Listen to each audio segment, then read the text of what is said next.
Sunday, Donald Trump Jr. clarified his original response about why he talked to a Russian attorney with supposed ties to the Kremlin. White House aides say nothing came from the meeting, and the uproar and the headlines about it are an overreaction to a whole lot of nothing. But the president's critics say this is part of a continuing pattern of members of the campaign or transition forgetting about meetings with various Russians and then recanting and recharacterizing why they were meeting. Correspondent Kevin Corke has the latest tonight from the White House. Good evening, Kevin. Brett, you're right. This story just doesn't seem to go away. This is either the most direct suggestion between the Trump campaign and Russian officials, or it's simply a matter of a meeting that was set up under false pretenses that had absolutely nothing to do with the campaign itself. Our position is that no one within the Trump campaign colluded in order to influence the election. Like his father, Donald Trump Jr. took to Twitter today, firing back at suggestions that by taking a meeting with a Russian lawyer for the purpose of getting dirt on the Clinton campaign during the 2016 race, that it meant his team had somehow colluded with the Kremlin.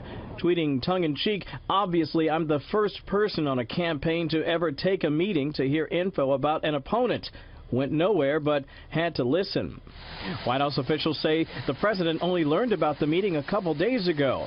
But critics argue the fact that the campaign's operatives, Jared Kushner and Paul Manafort, were there at all is highly unethical. There's no reason for this Russian government advocate to be meeting with Paul Manafort or with Mr. Kushner or with the president's son if it wasn't about the campaign and Russia policy. This is the first time the public has seen clear evidence that senior level officials of the Trump campaign met with potentially an agent of a foreign government to try to obtain information that would discredit Hillary Clinton. In a statement, Mr. Trump Jr. discounted the meeting with Natalia Veselnitskaya, writing, quote, "Her statements were vague, ambiguous, and made no sense. She began discussing the adoption of Russian children.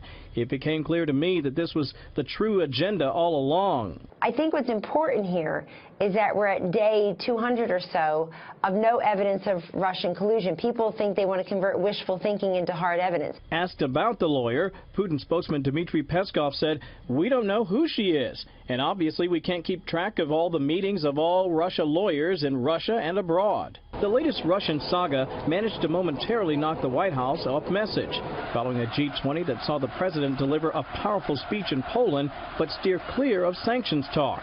Sanctions were not discussed in my meeting with President Putin, the president tweeted. Nothing will be done until Ukrainian and Syrian problems are solved. That appeared to contradict Secretary of State Rex Tillerson, who said the president did tell Putin that Congress was pushing for more sanctions. The president also lashed out at critics of his daughter Ivanka, who momentarily filled his seat while he conducted a meeting on the sidelines of the summit. If Chelsea Clinton were asked to hold a seat for her mother, he tweeted, "As her mother gave our country away, the fake news would say Chelsea for Prez." That drew this response, "Good morning, Mr. President. It would never have occurred to my mother or my father to ask me, were you giving our country away? Hoping not." Speaking of Twitter, late this afternoon, Brett, Donald Trump Jr. said that he would be happy to pass along what he knows. He said that in a tweet talking about possibly speaking to the Senate Intelligence Committee.